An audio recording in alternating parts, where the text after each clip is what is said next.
미디어 포커스 시간입니다. 민주언론시민연합의 김원경 사무처장 어서 오세요. 안녕하세요. 최근에 청와대가 이전 정부 문건을 여러 차례 지금 발견하고 또 발표하지 않았습니까? 네네. 이걸 두고 여야 공방도 있고 한데 네. 언론들은 어떤 식으로 보도하는지 좀 비교해 보죠. 예, 먼저 전반적인 보도량부터 볼게요. KBS와 MBC 두 공영방송의 침묵이 아주 단연코 눈에 띄는 그런 상황입니다. 침묵 예, 보도를 안 해요? 보도를 거의 아주 극단적으로 적게 하고 있습니다. 그래요? 예, 최초 문건을 발견했다고 청와대가 공개한 시점이 14일이었는데요.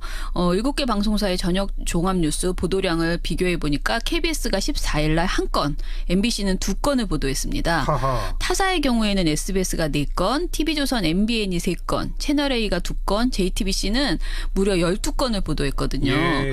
그러니까 문건의 내용이 삼성 경영권 승계 지원, 블랙리스트 운용 정황 등 매우 중대한 사안이었기 때문에 대부분의 방송사들이 물론 JTBC가 과도하게 많이 했지만 문건 내용들을 상세히 보도하는 편이었습니다. 예. 그런데 KBS와 MBC 그리고 채널A만 그런 보도가 없었습니다. 그럼 뭘 보도한 거예요? 그거는 좀 뒤에서 얘기를 하고요. 예. 특히 KBS의 경우에 완전히 단순 전달한 스트레이트성 보도 한 건만 내고 한 건이니까 당연히 후속 보도가 없었고요. MBC는 청와대가 이러이러한 문건을 공개했다. 그렇죠. 예. 그리고 MBC는 그나마 삼성 경영권 승계 지원 관련된 내용을 한 건을 보도했지만 박근혜 재판과의 연관성을 조명하고 그러니까 추가하면서 박근혜 재판과의 연관성을 조명을 했습니다. 예. 그런데 이런 상황은 정무수석실, 국가안보실 등 그 청와대 곳곳에서 추가적으로 문건이 쏟아진 18일에도 반복해서 나타났습니다. 그래요? 이때는 세월호 특조위 무력화 지시가 담겨 있다는 사실을 JTBC가 단독 보도하면서 주목을 받았는데요. 이때도 그러니까 18일에도 KBS와 MBC는 또 한 건의 보도만 냈습니다. 아하. 이때는 타사의 경우 SBS 채널A가 3건, TV조선과 JTBC가 4건을 보도했습니다. 예. 이때는 또 MBN만 공영방송과 마찬가지로 한 건을 보도를 했습니다. 어쨌든 KBS가 한 건 보도했다. 그렇죠. 뭐라고 보도했다는 거예요? 그러니까 지금 청와대에서 나오고 있는 이전 정부의 문건이 모두 이제 단순한 문제가 아니잖아요. 굉장히 꼭 국민들이 알아야 될 중요한 내용이었는데 예. KBS, MBC가 이런 보도를 단 한 건 정도만 이제 하면서 무엇을 했냐면은 18일에는 단순 여야 공방으로 처리한 보도를 KM 둘 다 한 건씩 냈습니다. 네. 근데 이 단순 공방이라는 게 사실 최근에 제가 KBS 위원장 그 성재호 위원장 새노조의 성재호 위원장하고 얘기를 했는데 KBS의 거의 모든 보도가 자신들이 별명을 짓기를 공방신기라고 짓고 있대요. 공방신기? 모든 사안을 공방으로 만드는 여야 공방. 예, 공방신기를 하고 있다. 근데 이번에도 딱 그렇게 보도를 한 게 제목부터가 예. 청 문서 추가 발견, 야 호들갑. 양쪽 무슨 목소리 내용인지 그대로. 아시겠죠? 예, MBC는 같은 날 청 검색대 철거 공개, 야 문서 호들갑이라는 제목이었습니다. KBS, MBC 둘 다 야 호들갑은 똑같네요. 그렇죠. 그러니까 이번 사태를 호들갑으로 해서 제목마저 약속한 것처럼 비슷하게 했습니다. 예. 이렇게 양사 모두 공방 처리를 하면서 특히 KBS, MBC를 보면 이런 태도가요. 지난 10월에 태블릿 PC 보도 때와 너무나 유사합니다. 그러네요. 예, 그때도 두 공영방송은 철저히 침묵했고요. 오히려 태블릿 PC가 조작되었을 가능성을 조명을 하면서 그랬죠. 공방으로 처리를 했습니다. 예.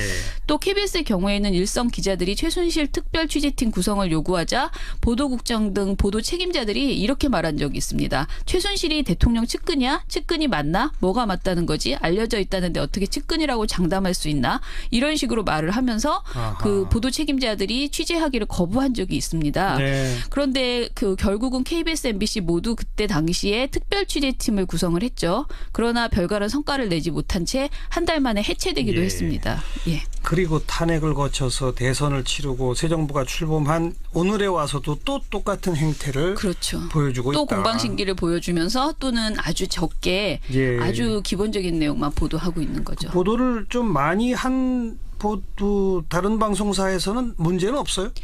JTBC는 좋은 내용들을 이제 단독으로 많이 했는데요. 예. 문제는 TV조선과 채널A가 지나치게 자유한국당의 입장을 그대로 전하는 보도를 내놨습니다. 보도 건수는 많은데 자유한국당 목소리를 전하는 게 많다. 예, 그렇죠. 특히 18일에 TV조선이 4건, 채널A가 3건을 보도했다고 말씀드렸는데 문건 추가 공개를 전달한 한 건을 제외하고는 나머지 보도가 전부 문건을 공개한 현 청와대의 뭔가 뭔가 정치적 의도가 있다거나 공개가 위법하다는 주장으로 채워졌습니다. 하하. 대표적으로 TV조선의 판포커스라는 게 있는데요. 예. 이날 제목이 청와대 캐비닛 미스터리였습니다. 18일 보도인데 이 보도에서 이렇게 말합니다. 커다란 캐비닛이 있는데 왜 아무도 열어볼 생각을 안 했을까?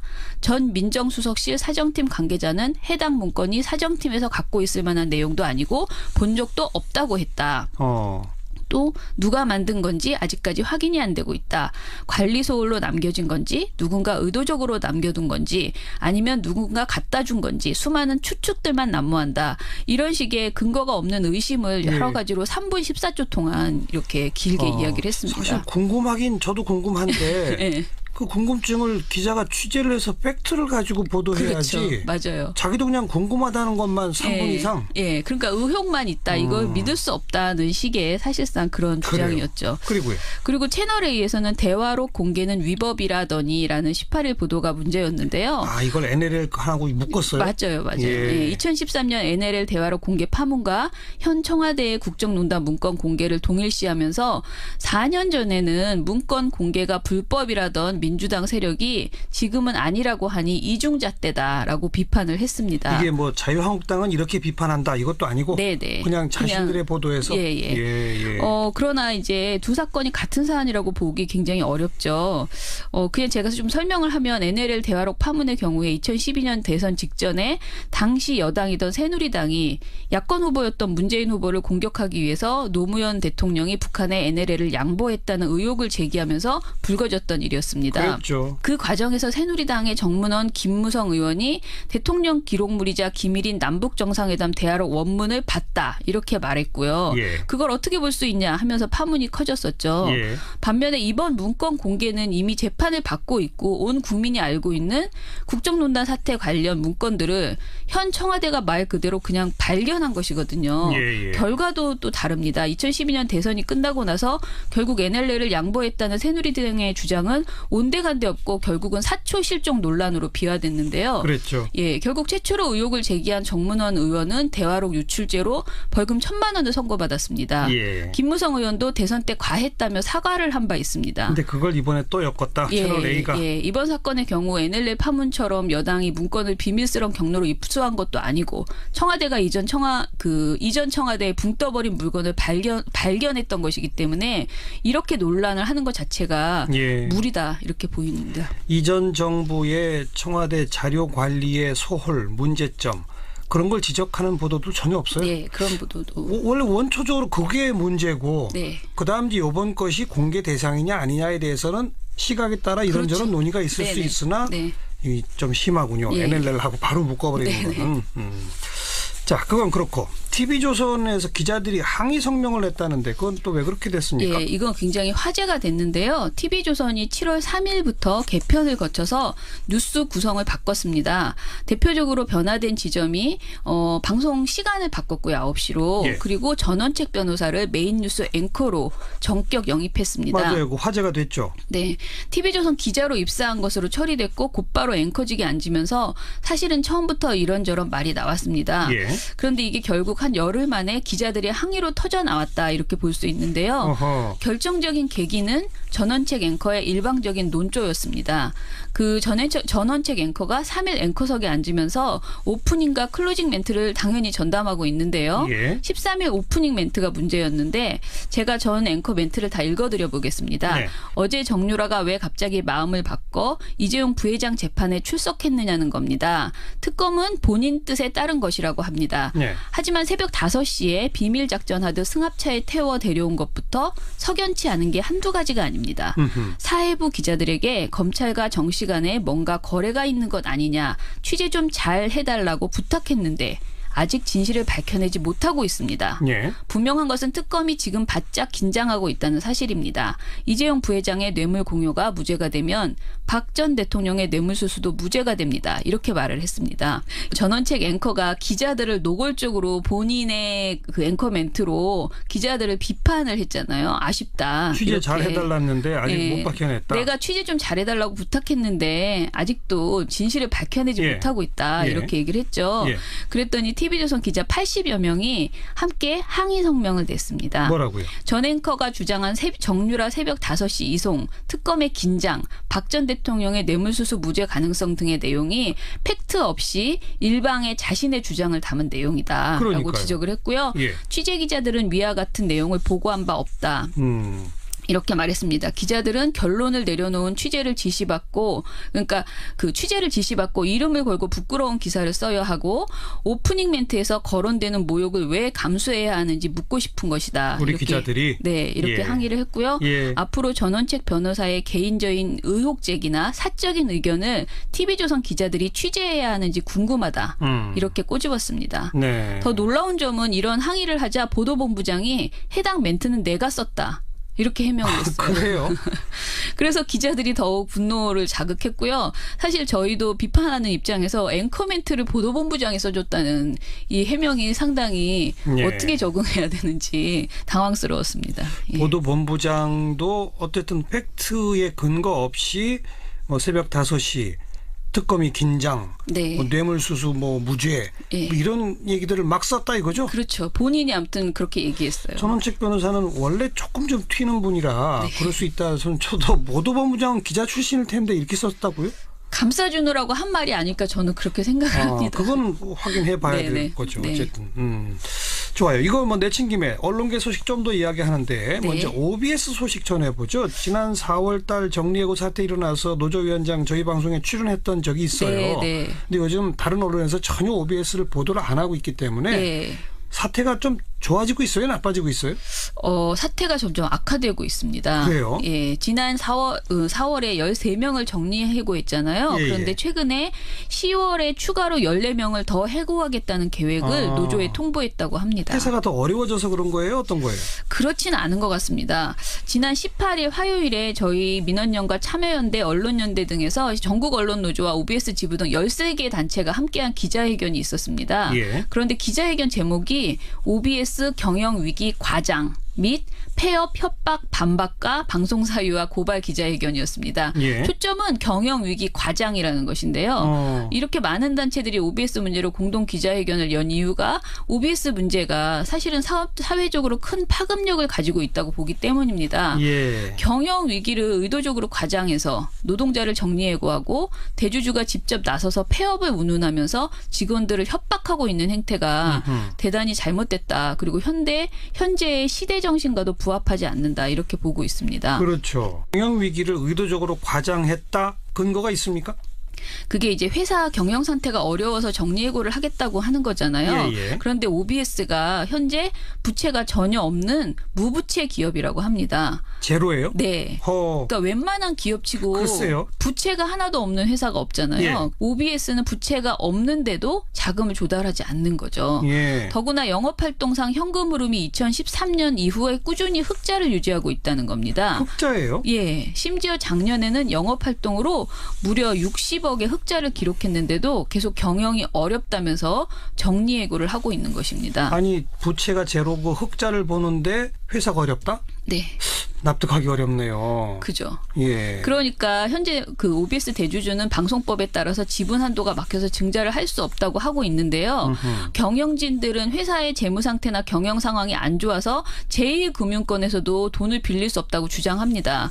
그런데 참여연대 김경률 경제금융센터 실행위원, 이분은 공인회계 사시거든요. 예. 이분 말씀이 무부채 기업에 그것도 자금력이 상당히 있는 건실한 대주주가 지급 보증을 서기만 하면 돈을 안 빌려줄 은행이 없다. 이렇게 반박을 했습니다. 당연히 그렇죠. 예, 사측이 정리해고를 위해서 경영 위기를 과장하고 있다는 것인데요. 예. 실제로 이날 2016년도의 재무상태표와 손익계산서를 분석을 했는데요. OBS의 유동 비율은 219.54%로 유동부채보다 유동자산이 2배 이상 높은 그런 상황이라고 합니다. 부채가 제로니까 당연히 그렇겠죠. 예. OBS의 잘못 상태가 전반적으로 건전하다 이렇게 볼 수 있고요. 따라서 백성학 회장이 지급 보증을 해서 차입을 하거나 증자를 하면 해결될 문제인데 회사가 계속 경영 위기라고 거짓말을 하고 있는 것이죠. 예. 한마디로 말하면 OBS는 망하고 싶어도 망할 수 있는 상태가 아니다. 라고 정리를 근데 하더라고요. 왜 이렇게 하는 거예요? 자기 돈은 쓰기 싫으면서 방송 사업은 놓고 싶지 않은 그런 마음이 아닐까 저희는 그렇게 보고 있습니다. 추가 투자나 증자나 차입 이런 건 안 하고 네. 사람은 줄여나가면서 방송 그렇죠. 유지하고 예. 그리고 나아가서 OBS 노조는 그 기자회견에서요. 방송 사유와 실태를 구체적으로 고발을 했는데요. 예를 들어보면 보도 제작물을 제외하고 현재 OBS가 자체 제작하는 프로그램은 단 2개뿐이라고 합니다. 예. 명불허전, 시네뮤직 2개뿐인데요. 이 프로그램들은 모두 대주주가 좋아하는 프로그램이라서 살아남은 거라는 겁니다. 나머지는 전부 외주를 준다? 네. 심지어 보도에까지 관여해 대주주의 이익을 대변하는 뉴스를 내보낸 사례도 많았습니다. 그 대우버스 신차 보도 같은 백성학 회장의 자회사 홍보 보도, 그리고 또 백 회장 소유의 재단이나 사업장을 홍보한 사례들이 여러 건 있었습니다. 그래요? 예. 한마디로 방송을 대주주의 입맛대로 운영하고 조종한다는 게 예. 드러난 사례입니다. 백 회장, 백성학 회장 어떤 분이에요? OBS 대주주는 영안모자라는 회사의 백성학 회장인데요. 아하. 백 회장은 대우버스, 클라크 지게차 등을 계열사로 가지고 있고요. 최근 사회 문제가 되고 있는 숭이초등학교가 속한 숭이재단도 소유하고 있습니다. 그 숭이초등학교 아이들 막 폭력 사건이 네, 있었는데 뭐 제대로 안 했다 이거? 예, 그 숭이재단 이사장은 백 회장 부인이시더라고요. 아, 네. 그래요? 네. 어쨌든 자기가 갖고 있는 회사에 뭐 무슨 신차가 나왔다, 뭐 했다 이런 것들을 뉴스에다 막 보도하게 하고, 네. 그죠? 네. 근데 숭이초등학교 관련 보도는 아마 안 했겠죠? 그렇죠. 그건 일절 없고. 네. 그러니까 한마디로 OBS 사태와 숭이초등학교 사태를 보면요. 백성학 회장 혹은 그 일가에게 사회적 책임이나 기업가의 양심 이런 것이 매우 부족하지 않나 이렇게 보여집니다. 네, OBS에 대해서 지속적으로 우리도 좀 관심을 가져야 되겠습니다. 네. 오늘 여기까지 할까요? 수고하셨습니다. 네, 감사합니다. 민주언론시민연합의 김원경 사무처장이었습니다. 호들갑. 양쪽 무슨 목소리 내용인지 그대로. 아시겠죠? 예, 네. MBC는 같은 날 청 검색대 철거 공개. 야 문서 호들갑이라는 제목이었습니다. KBS, MBC 둘 다 야 호들갑은 똑같네요. 그렇죠. 그러니까 이번 사태를 호들갑으로 해서 제목마저 약속한 것처럼 비슷하게 했습니다. 네. 이렇게 양사 모두 공방 처리를 하면서 특히 KBS, MBC를 보면 이런 태도가요. 지난 10월에 태블릿 PC 보도 때와 너무나 유사합니다. 그러네요. 예, 그때도 두 공영방송은 철저히 침묵했고요. 오히려 태블릿 PC가 조작되었을 가능성을 조명을 하면서 그랬죠. 공방으로 처리를 했습니다. 예. 또 KBS의 경우에는 일선 기자들이 최순실 특별 취재팀 구성을 요구하자 보도국장 등 보도 책임자들이 이렇게 말한 적이 있습니다. 최순실이 대통령 측근이야? 측근이 맞나? 뭐가 맞다는 거지? 알려져 있다는데 어떻게 측근이라고 장담할 수 있나? 이런 식으로 말을 하면서 아하. 그 보도 책임자들이 취재하기를 거부한 적이 있습니다. 네. 그런데 그 결국은 KBS, MBC 모두 그때 당시에 특별 취재팀을 구성을 했죠. 그러나 별다른 성과를 내지 못한 채 한 달 만에 해체되기도 예. 했습니다. 예. 그리고 탄핵을 거쳐서 대선을 치르고 새 정부가 출범한 오늘에 와서도 또 똑같은 행태를 그렇죠. 보여주고 또 있다. 공방신기를 보여주면서 또는 아주 적게 예. 아주 기본적인 내용만 보도하고 있는 거죠. 보도를 좀 많이 한 다른 방송사에서는 문제는 없어요? JTBC는 좋은 내용들을 이제 단독으로 많이 했는데요. 예. 문제는 TV조선과 채널A가 지나치게 자유한국당의 입장을 그대로 전하는 보도를 내놨습니다. 보도 건수는 많은데 자유한국당 목소리를 전하는 게 많다. 예, 그렇죠. 특히 18일에 TV조선이 4건, 채널A가 3건을 보도했다고 말씀드렸는데 문건 추가 공개를 전달한 한 건을 제외하고는 나머지 보도가 전부 문건을 공개한 현 청와대에 뭔가 정치적 의도가 있다거나 공개가 위법하다는 주장으로 채워졌습니다. 하하. 대표적으로 TV조선의 판포커스라는 게 있는데요. 예. 이날 제목이 청와대 캐비닛 미스터리였습니다. 18일 보도인데 이 보도에서 이렇게 말합니다. 커다란 캐비닛이 있는데 왜 아무도 열어볼 생각을 안 했을까? 전 민정수석실 사정팀 관계자는 해당 문건이 사정팀에서 갖고 있을 만한 내용도 아니고 본 적도 없다고 했다. 또 누가 만든 건지 아직까지 확인이 안 되고 있다. 관리 소홀로 남겨진 건지 누군가 의도적으로 남겨둔 건지 아니면 누군가 갖다 준 건지 수많은 추측들만 난무한다. 이런 식의 근거가 없는 의심을 여러 가지로 3분 14초 동안 이렇게 길게 이야기를 했습니다. 사실 궁금하긴 저도 궁금한데 네. 그 궁금증을 기자가 취재를 해서 팩트를 가지고 보도해야지. 그렇죠. 맞아요. 자기도 그냥 궁금하다는 것만 3분 이상. 예, 그러니까 의혹만 있다. 이걸 믿을 수 없다는 식의 사실상 그런 주장이었죠. 그리고요. 그리고 채널A에서는 대화록 공개는 위법이라더니라는 18일 보도가 문제였는데요. 아, 이걸 NLL하고 묶었어요? 맞아요. 예. 2013년 NLL 대화록 공개의 연관성을 조명하고, 그러니까 추가하면서 박근혜 재판과의 연관성을 조명을 했습니다. 예. 그런데 이런 상황은 정무수석실, 국가안보실 등 그 청와대 곳곳에서 추가적으로 문건이 쏟아진 18일에도 반복해서 나타났습니다. 그래요? 이때는 세월호 특조위 무력화 지시가 담겨 있다는 사실을 JTBC가 단독 보도하면서 주목을 받았는데요. 이때도 그러니까 18일에도 KBS와 MBC는 또 한 건의 보도만 냈습니다. 아하. 이때는 타사의 경우 SBS 채널A가 3건, TV조선과 JTBC가 4건을 보도했습니다. 예. 이때는 또 MBN만 공영방송과 마찬가지로 한 건을 보도를 했습니다. 어쨌든 KBS가 한 건 보도했다. 그렇죠. 뭐라고 보도했다는 거예요? 그러니까 지금 청와대에서 나오고 있는 이전 정부의 문건이 모두 이제 단순한 문제가 아니잖아요. 굉장히 꼭 국민들이 알아야 될 중요한 내용이었는데 예. KBS, MBC가 이런 보도를 한 건 정도만 이제 하면서 무엇을 했냐면은 18일에는 단순 여야 공방으로 처리한 보도를 KM 둘 다 한 건씩 냈습니다. 네. 근데 이 단순 공방이라는 게 사실 최근에 제가 KBS 위원장 성재호 위원장 새노조의 성재호 위원장하고 얘기를 했는데 KBS의 거의 모든 보도가 자신들이 별명을 짓기를 공방신기라고 짓고 있대요. 공방신기? 모든 사안을 공방으로 만드는 여야 공방. 예, 공방신기를 하고 있다. 근데 이번에도 딱 그렇게 보도를 한 게 제목부터가 예. 문서 추가 발견. 미디어 포커스 시간입니다. 민주언론시민연합의 김원경 사무처장 어서 오세요. 안녕하세요. 최근에 청와대가 이전 정부 문건을 여러 차례 지금 발견하고 또 발표하지 않았습니까? 네네. 이걸 두고 여야 공방도 있고 한데 네. 언론들은 어떤 식으로 보도하는지 좀 비교해 보죠. 예, 먼저 전반적인 보도량부터 볼게요. KBS와 MBC 두 공영방송의 침묵이 아주 단연코 눈에 띄는 그런 상황입니다. 침묵 예, 보도를 안 해요? 보도를 거의 아주 극단적으로 적게 하고 있습니다. 그래요? 예, 최초 문건을 발견했다고 청와대가 공개한 시점이 14일이었는데요. 7개 방송사의 저녁 종합뉴스 보도량을 비교해 보니까 KBS가 14일 날 한 건, MBC는 2건을 보도했습니다. 하하. 타사의 경우에는 SBS가 4건, TV조선, MBN이 3건, 채널A가 2건, JTBC는 무려 12건을 보도했거든요. 예. 그러니까 문건의 내용이 삼성 경영권 승계 지원, 블랙리스트 운용 정황 등 매우 중대한 사안이었기 때문에 대부분의 방송사들이 물론 JTBC가 과도하게 많이 했지만 문건 내용들을 상세히 보도하는 편이었습니다. 예. 그런데 KBS와 MBC 그리고 채널A만 그런 보도가 없었습니다. 그럼 뭘 보도한 거예요?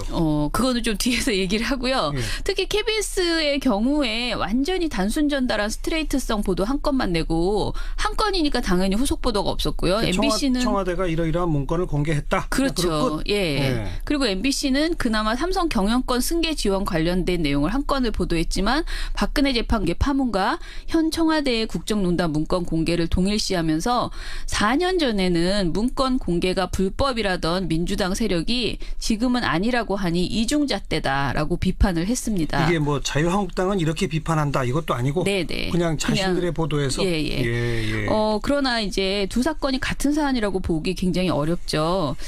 그냥 제가 좀 설명을 하면 NLL 대화록 파문의 경우에 2012년 대선 직전에 당시 여당이던 새누리당이 야권 후보였던 문재인 후보를 공격하기 위해서 노무현 대통령이 북한에 NLL을 양보했다는 의혹을 제기하면서 불거졌던 일이었습니다. 그렇죠. 그 과정에서 새누리당의 정문원 김무성 의원이 대통령 기록물이자 기밀인 남북정상회담 대화록 원문을 봤다 이렇게 말했고요. 예. 그걸 어떻게 볼 수 있냐 하면서 파문이 커졌었죠. 예. 반면에 이번 문건 공개는 이미 재판을 받고 있고 온 국민이 알고 있는 국정농단 사태 관련 문건들을 현 청와대가 말 그대로 그냥 발견한 것이거든요. 예. 결과도 또 다릅니다. 2012년 대선이 끝나고 나서 결국 NLL을 양보했다는 새누리당의 주장은 온데간데 없고 결국은 사초 실종 논란으로 비화됐는데요. 그랬죠. 예, 결국 최초로 의혹을 제기한 정문원 의원은 대화록 유출죄로 벌금 1,000만 원을 선고받았습니다. 예. 김무성 의원도 대선 때 과했다며 사과를 한 바 있습니다. 근데 그걸 이번에 또 엮었다. 채널 A가. 이번 사건의 경우 NLL 파문처럼 여당이 문건을 비밀스러운 경로로 입수한 것도